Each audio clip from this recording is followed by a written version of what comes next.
আসসালামু আলাইকুম, সবাই কেমন আছেন? আশা করি সবাই ভালো আছেন। আলহামদুলিল্লাহ, আমরা আপনাদের দোয়ায় আল্লাহর অশেষ রহমতে অনেক ভালো আছি। আজকের ভিডিও হচ্ছে গিয়া কিভাবে আপনারা অল্প টাকায় ফার্মি মুরগির খামার দিবেন।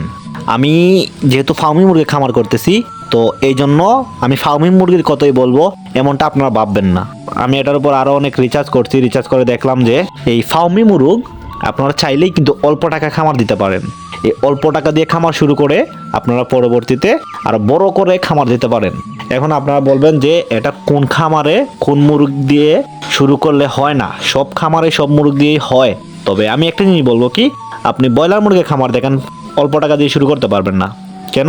হ্যাঁ, শুরু করা যায়। আপনি যদি মনে করেন 300টা 400টা 100টা 200টা 50টা দিয়ে শুরু করা যায়, কিন্তু এক সময় দেখা যাবে কি 2 মাস পরে আপনাকে এটা বিক্রি করে আবার মুরগ উঠাতে হবে, আবার একটু বাড়ালেন আবার উঠাতে হবে। তো ওইটা মানে অনেক লং টাইম। আর শর্টকাটে যদি বলেন তাহলে আমি বলবো কি, আপনার মিশরে ফার্মি মুরগির খামার অল্প টাকা দিয়ে কম পুঁজিতে খামারটা বড় করতে পারেন, খামারটা শুরু করতে পারেন। এখন এটা কিভাবে সম্ভব দেখেন, যারা কিনা আমার কাছ থেকে দেখেন, যারা কিনা আমার ভিডিও শুরু থেকে দেখেন, আরও 1-1.5 বছর আগ থেকে আমার ভিডিও দেখেন, তো আশা করি তারা খুব ভালো করে জানেন আমি এটা বলার কারণ কি। কারণ হচ্ছে গিয়া, আমি কিন্তু মিশরের ফার্মি মুরগের খামার শুরু করার বড় পরিসরে করব এমন কোনো প্ল্যান আসছিল না।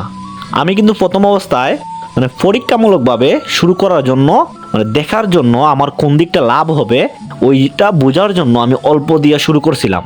কারণ আমার ফার্মি মুরগ আমার দরাচুয়ার বাহিরে ছিল, ব্রয়লার মুরগ আমার অর্থ এলাকাতে বহুত আছে। তো তাদের কাছ থেকে নিজেও দেখছি কোন কেমন লাভ হয় কেমন লস হয় ইত্যাদি, এগুলো জানি। কিন্তু ফার্মি মুরগের ক্ষেত্রে আমি কিছুই জানতাম না।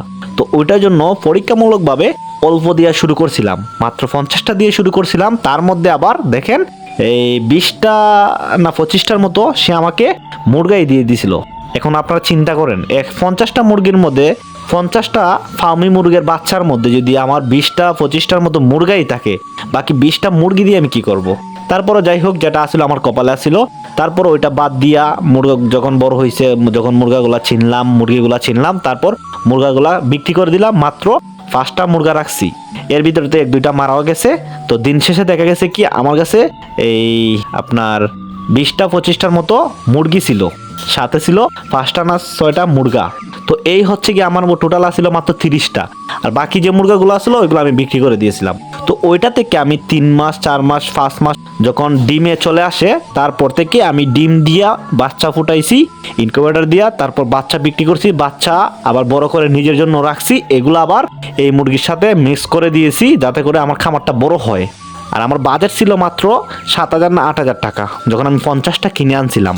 তো আপনারা চিন্তা করে দেখেন, ব্রয়লার মুরগ কিংবা অন্যান্য মুরগির খামার বলেন, আপনারা 6,000 টাকা 7,000 টাকা দিয়ে আপনারা কল্পনাও করতে পারবেন না খামার দেওয়ার। তো ওইটার জন্য আমি বলি কি, অল্প টাকা অল্প বাজেটের জন্য ফার্মি মুরগির খামার আপনারা দেন, সবচাইতে বেস্ট হবে আপনাদের জন্য। কারণ হয়তো একাধারে আপনি 2 মাস পর পর বিক্রি করতে পারতেছেন না। হ্যাঁ, আপনারা যখন ডিম দিয়া মুরগগুলো যখন ডিমে চলে আসবে, একটানা 4 মাস 5 মাস লালন পালন করার পর, তারপর থেকে কিন্তু আপনাদেরকে বাচ্চা কেনার টেনশন নাই, পিছন ফিরে তাকাতে হবে না। প্লাস হচ্ছে গিয়া আপনার মুরগগুলা বিক্রি করার কোনো টেনশন নাই। এগুলা কিন্তু আপনি ডিমের জন্য উৎপাদন করতেছেন, মাংসের জন্য না। যদি মাংসের জন্য করতেন তাহলে বিক্রি করার একটা টেনশন থাকতো, তো ওইটাও কিন্তু আপনার না। আর আরেকটা জিনিস হচ্ছে গিয়া, ফার্মি মুরগি খামার দিলে আপনাকে প্রথমেই মার্কেটটাকে ক্যাপচার করতে হবে। আপনারা তো ডিম যদি বিক্রি করেন, ডিম বিক্রি করার কিন্তু একটা জায়গা দরকার যেখানে আপনার প্রফিট হবে। আপনারা যদি বাচ্চা বিক্রি করতে চান, সেটার জন্য একটা জায়গা দরকার। তো ওইটার জন্য আগে দিয়ে আপনারা মার্কেটটা ক্যাপচার করবেন, দেখবেন ইনশাল্লাহ আপনাদের আর পিছন ফিরে তাকাতে হবে না। এই মুরগের ওষুধের খরচ কম, এই গরমের চাপ নাই, শীতের চাপ নাই, সব কিছু থেকে আপনার এই মুরগগুলা হেফাজতে থাকে। আপনাদের বলতে গেলে দেশি মুরগের মতনই লাভ আপনাদের হবে যদি আপনারা মনোযোগ দিয়ে ভালো করে একটু দেখভাল করতে পারেন, এগুলাকে একটু সেফ রাখতে পারেন, তাহলে ইনশাল্লাহ আপনাদের লাভ হবে।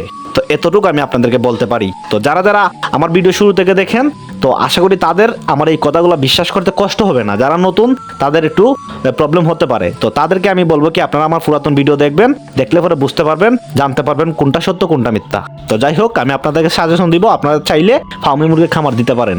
আমার ভিডিওটা একটু বেশি বেশি শেয়ার করে দিবেন, আর আমার চ্যানেলটাকে সাবস্ক্রাইব করে দিবেন, লাইক করে দিবেন, কমেন্ট করে দিবেন আপনাদের মূল্যবান মতামত কি, আমি সেটা জানতে চাই। তো এই তো ছিল আজকে ভিডিও। সবাই ভালো থাকবেন, সুস্থ থাকবেন। ধন্যবাদ সবাইকে। আসসালামু আলাইকুম।